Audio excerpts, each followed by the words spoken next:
My dear people, please, you may sit down. I'm also standing on the YouTube protocol, thanking my dear friends, the CMDs who are our hosts, and all our colleagues, both the trainers and the trainees. And we also thank God for giving us journalists to come down here. And He will also guide us to return to our basis. When my dear Richard approved, he didn't just say I should give a lecture, then he approved it. When he approved that I should give this lecture, I thought, looking at what we have usually done in the past, that I should do something else than what is here. What was in my mind was to give a topic, let's say, how to use SPSS, or how to, I just wanted to take such a thing. But for a good reason,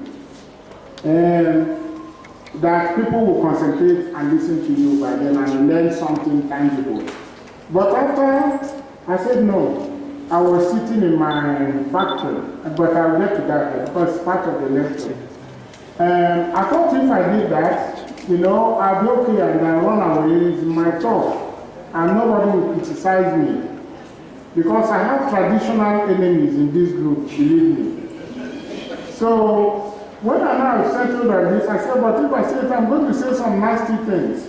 And then I'm not going to be happy about saying nasty things, because literally I'm not nasty. And then I will also offend people. So my super ego told me, don't do it. Just go and do ordinary things and go away. But eventually I was sitting on my factory one day, and this topic came with everything to do it. You know what's my factory? Yes. Some of you know. Okay. So I won't bore you with that. So it's my pleasure to be able to talk to you about a broad view of things.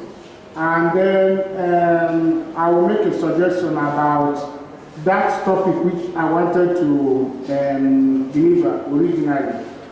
This is the outline of the lecture. My students know that I usually say everything I want to say in the first 2-3 minutes, so that those who are going to sleep will sleep off. And when they wake, then I'm out of the show. So what we are going to do is that this lecture is actually in 2 parts. The first part is what you see, a critique of Nigerian psychiatric research. Then all the other parts are actually solutions that are suggested. So if I offend anybody, just know that it's only a very small part of it, and I don't like it, but I have to do it. Before I proceed further, I have to make some acknowledgements. A few friends of mine, one of them, my classmate of course, read through this and made suggestions which have affected the entire things. So I'm indebted to my friends who read this before presenting. So I'll talk about, I'll make a critique, then I'll say to the rest of the paper, what can we do about this situation? And since we are psychiatrists, I'll start from the only topic which only psychiatrists in medicine talk about, which only psychiatrists who are the only doctors in medicine talk about, that's personality. Then I'll go to the literature and how to use searching games. And then the evidence-based pyramid. I think a number of us will know about this evidence-based pyramid. But I want to use it as a focus of what we can do to overcome our limitations. And then I'm going to make suggestions about studies that we should be sponsoring or supporting, and studies that we should be emphasized completely or take them with resistance. And then the system of appraising the trainers and the trainees, or the trainers in particular, because you can't just be doing things without somebody looking on you. It's not so in other cultures. And then that some of us should become methodologists. And I'll end up with the suggestion that we should form research groups and institute parallel workshops. So now, let's go to the one I don't like, which is making this criticism. I'm not making it on the basis that I'm better than anybody or whatever. It's just what summarizes my, what do I call it, frustrations about things that are going on. So, I did not want to do it, make a criticism, because first of all, as everybody knows, I'm very thin-skinned. When you criticize me, I freeze up and almost disappear. So worst of all, even to criticize other people's work, because then those people will criticize you, and then you are worse off. But as I told you, my strong ego won over both the id part of me, which wanted to go soft, and the other part of me. So this is a triumph of the executive function of the ego. Right. So what we see is that for this study, for this presentation, I did a literature review through using Google and Medline and all that. And of course, we have this paper by Ohaeri, Dr. Ohaeri's son, who's in London. I think he was a classmate of some of you here. He was in Lebanon and he left. So they have this paper in British Journal of Psychiatry himself and my friend Rahman here. So if you read such papers and you get evidence of what I'm saying, and also look at our two examinations, the topics we present, and now the list we have for this conference, the following pattern is evident that with only a few exceptions, all of them are descriptive, cross-sectional, single center, convenient sample, inadequate sample size, definitely no follow-up studies, no intervention studies, no biological studies. It's as if we are, immune. I mean, it's as if we have some allergy to these serious-minded studies. A majority of them, as I said, are cross-sectional, psychosocial case studies, There's no interest in contributing to the evidence base for any issue of concern to modern psychiatry.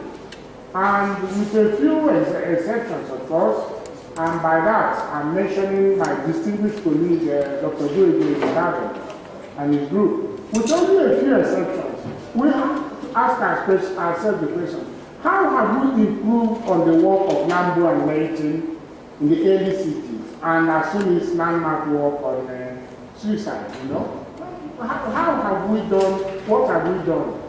And then the studies listed for presentation from tomorrow. How are they different from what was done 45 years ago when this association started? Is there any difference? Have we done anything better?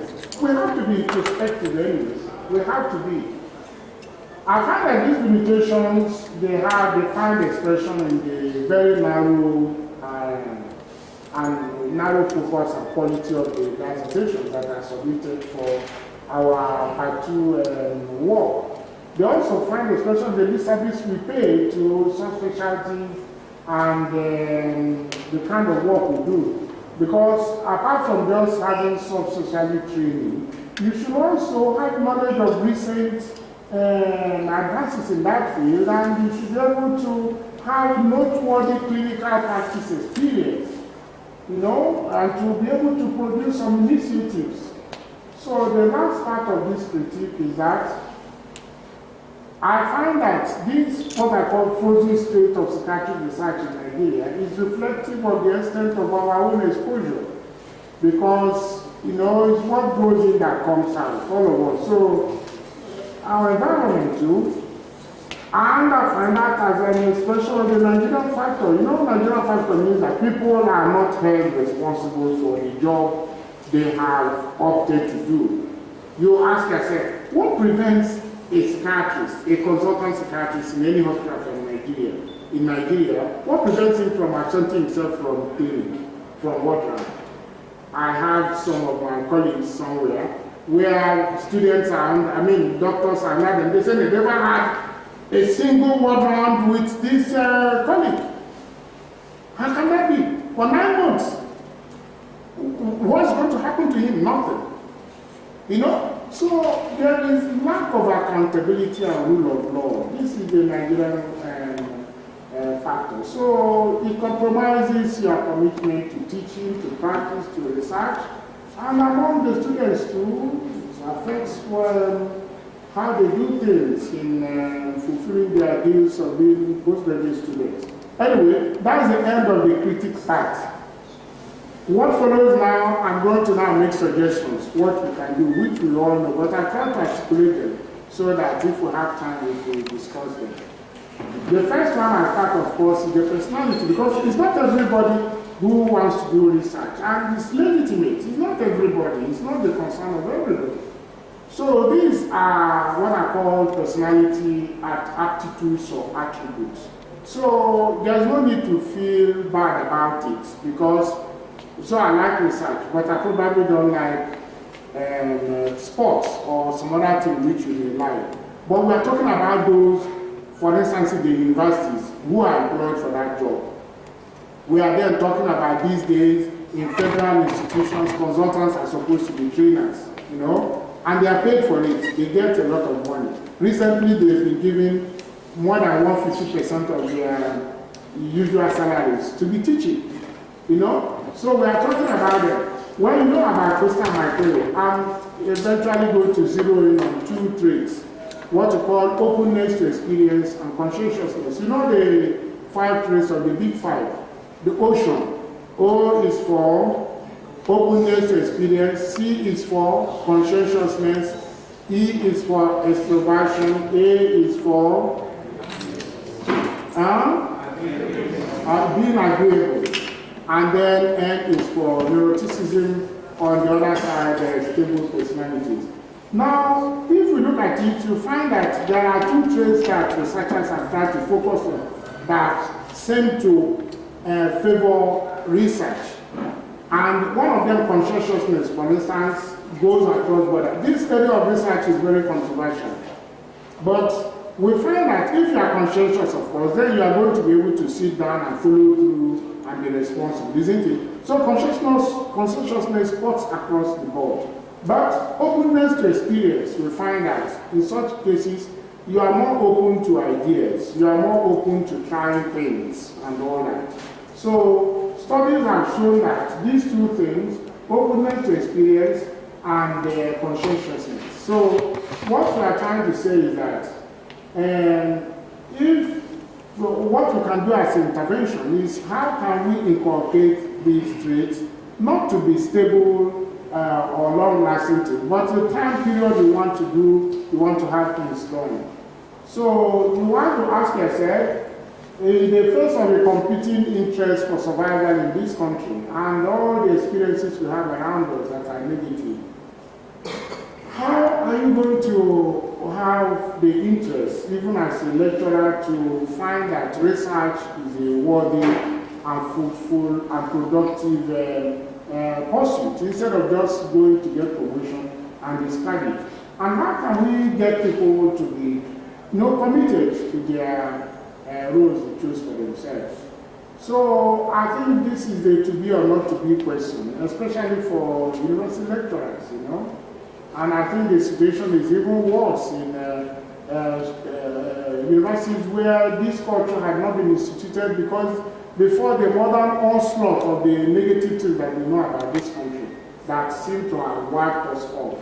So that in such environments and elsewhere, you find that these traditions that promote research, that is openness to experience and conscientiousness, had not been allowed to take a deep root in the menu. So now, what are the possible remedies? What can we do? The first thing I find is that the national and West Africa postgraduate colleges have tried. They have said that the resident doctors, they have to be signed up as having done research with their consultants. Isn't that so? But we sign them up anyway because of the Nigerian factor. We don't want to take responsibility. We don't warn our students ahead of time that, look, you must be signed up. And how can you sign somebody up anyway when you are not doing any research yourself? So I think it's a worthy thing, prescription by the postgraduate colleges, but unfortunately we are not going on. These are suggestions that I put up that we could use for discussion.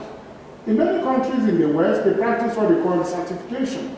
One of the very big ones was writing about his experience. Actually, the chairman of the board in America, he was writing, he had to do the exam to be certified. So in many of these countries, all of you, everybody has to do a recertification exam. Sometimes it's 10 years after they are specializing. Sometimes it's 15 or whatever, everywhere. Yeah. So this is one. The other one is, of course, they use a CME credit points to be, for you to be either promoted or have salary increase, all sorts of things you want to get from the institution. And then, but the thing that we are not doing here. Let me tell you how I remember this fourth one. That is, the students are praising you. I have just one boy. I am an Abigail, which means I have more girls than boys. So my boy, praise God, is a graduate assistant in the University of Ohaeri, famous one. And he just called me. No, we were on Skype actually before we communicated. He said, Daddy. I said, what's wrong? He said, oh, he was given excellent marks by his students. So he's supposed to be teaching students. I think there are 11 of them or so in his class. But I asked him. He said they all gave him excellent score. That probably is a better tutor, a better teacher than he thinks. So I said, oh my boy, good for you. But I don't get appraised by my students here. I can even decide not to come to lecture and nothing will happen to me. So if you know that you are going to be appraised by the students you are teaching, yes, you cannot be irresponsible. In certain places like in Kuwait, where I'm coming from, they will give you a huge amount of money. If the students select you as the best teacher, you get a lot of money from the university as pay, as a bonus. But here, it doesn't matter. The students and the resident doctors, they can do anything they like, they cannot do anything to you. But I'm told that University of Ibadan has started, is there anyone from you are here, where my wife is, and she told me that they've started the system of being appraised by the students. I think that's a very healthy development. In our system of postgraduate training, it is so in Australia that I know there's a sheet that the resident doctors use. I think we should think of such things. The fact of accreditation, I think that when people go for accreditation, we should look at the lecturers to the trainers and put it there that either as a group or as individuals, to be a trainer, you need to have scored a certain level, you need to have obtained a certain level of CME credit points, and definitely to be appointed as an examiner in the faculty, you should have a certain level of CME credits. This one we can do on our own. We don't need permission from anybody. So I think we should do something about these things, insisting that people become accountable. Otherwise, we just go on. But, we are in trouble because in the university you have this publish or perish system. And yet, what are we having? It hasn't affected anybody.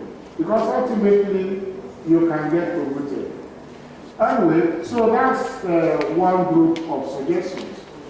The next group of suggestions to do is to do on top of literature. How do I remember this? When I first came into residency training, because I always mention it. There are two people I mention always, or three of them. They are all late now, but they were people who loved the ground I worked on.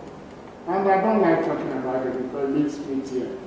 So, Professor I say, Jude, you must be reading all the time. Psychiatry is about reading, is intellectual. So I'm actually quoting Professor Psychiatry is the most intellectual of the medical specialties. That means that we are supposed to be reading literature. It doesn't mean that we are the most intelligent.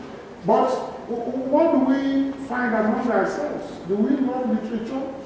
I believe myself there is nothing more inspiring than being knowledgeable. And we say that knowledge is power, isn't it?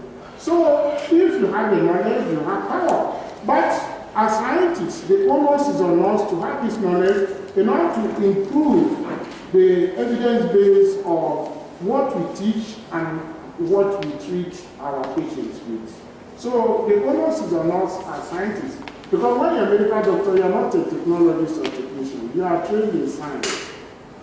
Well, we have to be able to use these search engines, the internet. With it now, everything is cheap, so you can get registered. Being the poorest professor, anyone that is cheap, I catch it. So I'm deluged with information from all these sites I mentioned to you here. They are free of charge. But if you ask me, the best one is Npmcn, Psychiatry. Why is it so? When there's any conference, America, Britain, any noteworthy one, Npmcn is there, and they give you daily reports. So it's like being in those conferences, and you get cutting-edge materials, everything. But other ones are like they need to know literature. The journal works from New England Journal of Medicine, Psychiatric Times, if you have the international registration, document guide, research gate that is now all over everywhere. Research gate is particularly important to helping you to get literature that you may not get. And then how to use the search engines. I don't know how many of us still don't know how to use the Medline. But if you don't, please, let's have a session on it later. And other search engines. The one that's most important to us is Medline. Because by the time you're important, it's there. And anyway, that's where Thomson Reuters, that's where they get their impact factor. Every journal that has impact factor is on Medline. So every important journal is there. For us, so I'm talking about medicine and psychology and social sciences. Then Google Scholar is very good. Very good. You even get free papers. And then, of course, the Cochrane library. Being on top of the literature means that you can set out in your centers particular days for what I call recent advances. We are trying to do that in Enugu. So we have separate days. One day when we talk about research things, that's particularly for part 2 people. And the second day on the Wednesday, when we do not only the usual journal club, but we extend in the afternoon by then dealing with subspecialty interests and case reviews. What we actually do, so I'm speaking for practical experience. In these recent reviews, we insist, and my doctors have learned it so well. I'm so happy. When I started training, it was difficult to tell them, look, if you go to present abroad, this is the system you must present. Read Npmcn. They will tell you at the beginning, you must say that. At the end of this lecture, this is what everybody will get. And blah, blah, blah. And you also have multiple choice questions to give. So we have instituted that now. And I'm so happy. Even my psychologists are doing it. So when you present in Enugu now, that's UNTH. You must present in that style of Npmcn, and you are going to give us, to benefit part 1 and part 2 candidates, you are going to give us multiple choice questions. Because I told them that people who set exams are not coming from, the sky. They are us. So you have to learn how to set these questions, isn't it? So they learn how to set multiple choice questions and essay questions. My experience from Enugu is that you need at least 2 days for postgraduate studies. Not the 1 day of journal club, which is usually on Wednesdays. You need at least 2 days. And I think they've also got it at the Federal Psychiatry in Enugu. So we should know what we should be doing to help people. Now let's go to the evidence-based pyramid. You will have heard about it, where we say, how do we judge that a study you've done is going to be reckoned with, is going to affect clinical practice or policy? That judgment is from what we call the evidence-based pyramid. This is it. I think this is a familiar pyramid to all of us, isn't that so? Such that to contribute to the evidence base, everything is important, because we are not like lawyers who will say this is circumstantial evidence. No, we take everything. But everything has their own level of quality they contribute to the evidence base. So we start from the animal studies, which give us impression as to what to do in the clinical trials. And we have, so even case series reports and case controls, so these are very important. However, you are not saying anything until you get to the level of randomized control trial. And we should take a little bit of time to talk about that.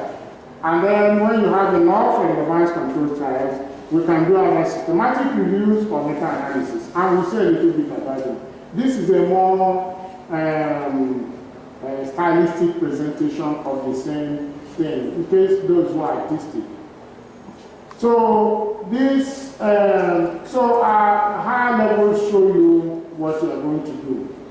So you can see that by the time you get to the level where your study is now included in meta-analysis, you are really doing very well. I had an experience recently. Somebody is trying to study self-esteem. We have published our work, not directly self-esteem. We are studying children in Kuwait. And they wrote to me, they said they saw it in one paper. They said, okay, please send us your data. Do it like this. So I said, no, take the whole data. Analyze by yourself, which means I'm very confident about my analysis. The SPS said they can do it. Oh, they were clapping their hands. Another of their group said again, send it. I said, I've sent it before to you. You say, okay. So by the time you've got that your study can be put in a meta-analysis thing, it requires some conditions. Now, let's take those type of studies that enter into the evidence base. The cohort study, we all know about that, isn't it? These are prospective studies. It means that the cohort you are taking, these people, it's a group, they don't have that disease, but they are exposed to the risk factor. For instance, smoking. You know, and you follow them over a period of time to see how many of them are going to come down with the disease, and thereby you study the disease and its risk from there. So you compare them with those who didn't get the disease, and also the control group who are not exposed to the disease. So in the cohort study, you work from the risk factor to the disease. Whereas in case control studies, these people have the disease already. And then you are looking at how they differ from people who don't have the disease. So in the case control study, you are working from those who have the effect, and then you are trying to see how they differ from the other group. So you go the opposite way. But the real thing is a randomized control trial. We need a talk on this, because we are not doing it. We should do it. This is the real classical intervention study. And we are looking for when you now do double-blind randomized control studies. Let me just talk about the design. Classification of randomized control studies.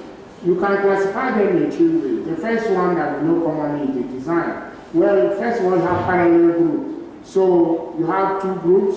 One group is taking the experimental drug or whatever, for example, and another group is not taking it. So you follow them up over time. The other one is crossover design, whereby everybody takes all the drugs, but are separated intervals.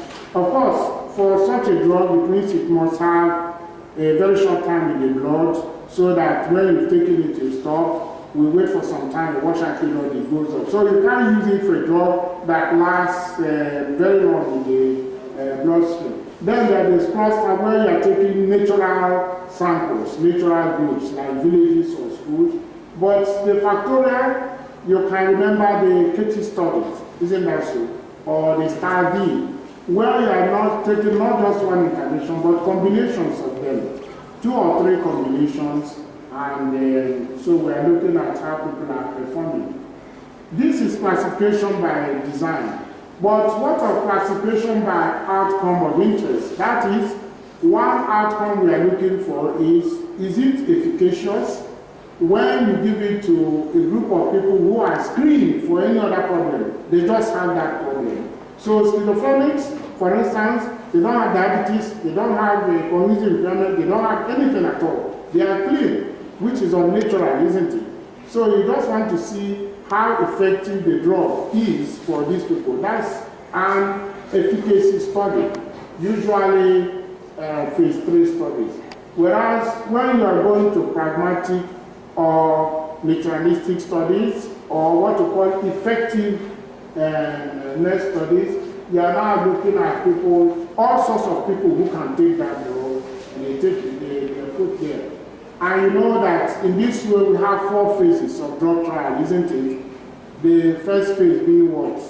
Who doesn't know? The first phase being phase 1 is more like you want to say whether it is safe for human beings to take.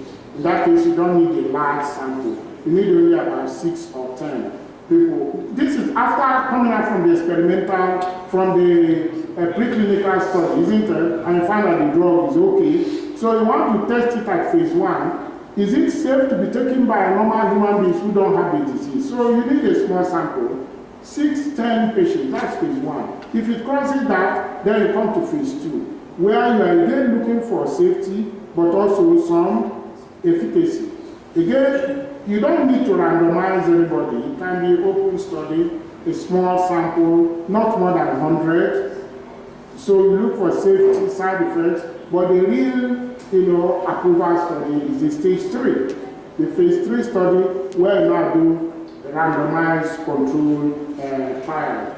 And the 4th one is the post-marketing or the effectiveness study, like the KT study and the study. I hope we know about KT and study, isn't it? Okay.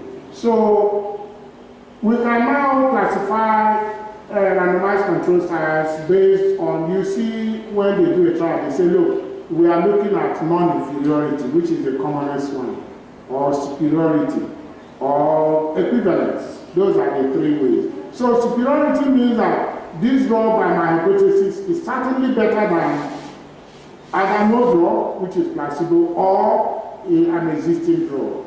So that's a superiority trial. But the commonest one, when you have a drug that other drugs are working in the same area, usually non-inferiority, to say that, look, this drug is not worse than what was existing. Maybe it has advantage then in terms of side effect profile. And that's how the SSRI is going to be. As you know, they are not more effective than the tricyclics at all, and even the SSRIs are not more effective in treating anxiety than the benzodiazepines. So those trials are what? Non-inferiority studies. You can also do equivalent studies. So the next level of having done all this, you now come to systematic review. In a word, a systematic, you can have 3 types of reviews when you have to do a literature review. It's either a general historical review, which is the commonest thing you find people doing, where you are not interested in putting data together. It's just summary of what has been presented. But a systematic review is focused on a topic. For instance, you are asked to do a review of psychiatry in Africa. This is a general historical review. It's not focused. You talk about everything. But if you are asked to now tell us the efficacy of atypical antipsychotics among schizophrenics in Africa, now we've come down. It's a single focus topic, a systematic review.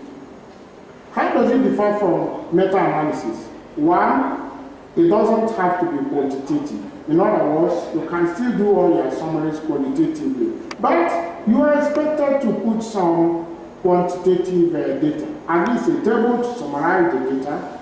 So it's single, narrow focus, but you are not necessarily required to be so quantitative. Whereas in meta-analysis, you have to, it's a quantitative study, and we'll talk about that today. Now, there are systems for doing these things, and I thought that consultants, it is their level to know about these things. Whenever you read all these systematic reviews and meta-analysis, you come up with this word, Prisma. Prisma means, and it's free on the internet. For instance, if you put Prisma in Google, you get all that I'm going to give you. It just says, it's a systematic way of reporting systematic reviews and meta-analysis. That's what it's about. And it's very easy. It's very good at teaching you methodology. It's very good at teaching you how to write up your paper. So it's just a system that shows you that we have to do it. Why is it important? If you now do any of these systematic reviews, you are expected to follow it. The journals, the big ones, will not accept it if you don't use prisoner. Now, are you seeing what I'm saying here? Who can enlighten this for us? This is the usual thing about the prisoner. Is it visible to you? Okay, but you see this in journal articles. They will always tell you know, how many literature did you identify through your database and then through hand sources, looking at, so what did you get? Are there duplicates? You remove them. Then you get down to how many of them did you screen for evidence or for relevance? And then how many did you remove from there? And the full text articles you accept, because a lot of times you do review, you are just reading abstracts, isn't it? This is not acceptable for systematic reviews. You must tell us that the full things you got are this. And then those who are not full text, you remove them for whatever it is.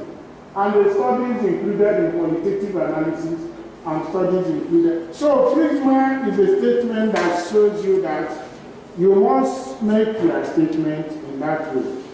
This is another one, the consult. This is a consolidated statement on reporting time. That's what, especially randomized control time. This is a brilliant thing. There is no way you can know about consult and not try it well. But all the big journals now require that when you do a randomized control trial, you must tell us about your use of the consult. And it's very detailed. What you are going to put into the study, if you study it, I'm assuring you, you'll be excellent. Definitely you'll be better than me. So that's a worthy goal. But please, just put in consult into Google and you get it out. It's free. Meta-analysis, I've already told you that it differs. Now, we cannot teach meta-analysis here, but I don't want you to run away when you hear that word. What it just means is like what you do when you go to the exchange. The people who change money. In down south, we call it Amawasa. Isn't that so? Amawasa. So that's where the Northerners are selling money. What do they do there? You bring your dollar, they change it to naira. You bring your pound, they change it. All the currencies in the world are reducible to the naira. That's what the meta-analysis does. What does it do? It has a method for reducing all sorts of results you have, especially if they are continuous data. Then you reduce them to what we call effect size. Effect size just means the mean of this outcome minus the mean of that divided by their standard deviation. So it's actually a measure, we give it in standard deviations, that's what we call it, okay? But you can have it in other ways. You can have it odds ratio, relative risk. That's when you are using studies that we are applicable. There is a software which I had, but my time is expired on it. But please, just put in the comprehensive meta-analysis. It's a software, you get it and use it for at least 2 weeks to study about meta-analysis. And it's a brilliant study. And the kind of things, I cannot start giving details here. So let's go to another method, another rescue for our state of being frozen. I have suggested that there are studies that even at the plateau or wherever among themselves, we should try to think of doing. We should emphasize longitudinal studies, and they can be naturalistic, observational, and interventional. But it can be a lot of longitudinal studies on naturalistic or even observational studies. You don't have to be interventional. We should be involving many centers or having a larger sample size, having probability samples, not just convenience samples.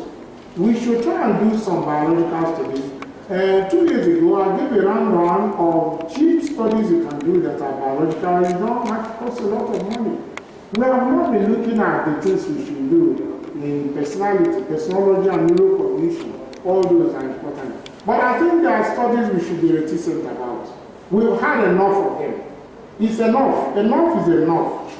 We shouldn't be approving this cross-sectional case studies that are completely useless. They don't teach you anything. You know, they don't contribute to anybody's knowledge. We should also stop people from using these screening instruments as endpoint.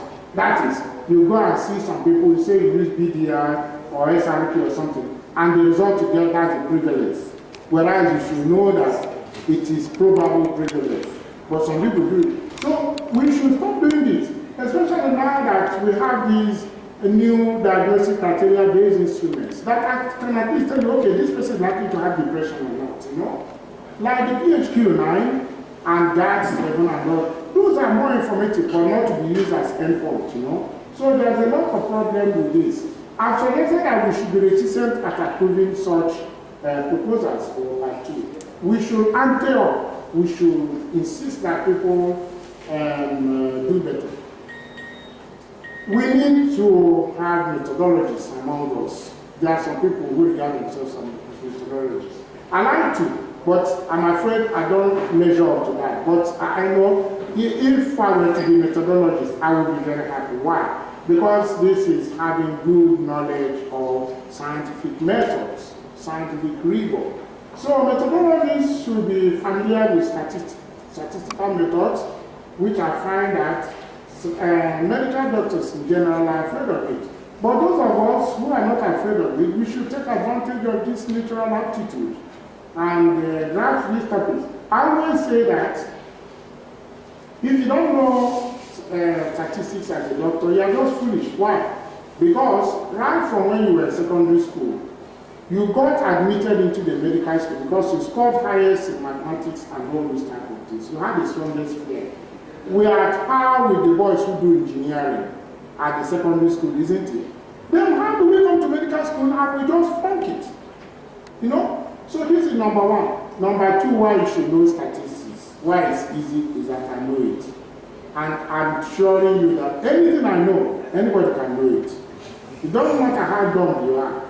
You can know it. So, I don't know. I say all these things. People don't believe me. Anyway, you should be familiar with what we say as a methodologist. These randomized control trials and the websites. And also, if you want to write up your paper, please put in Google APSI.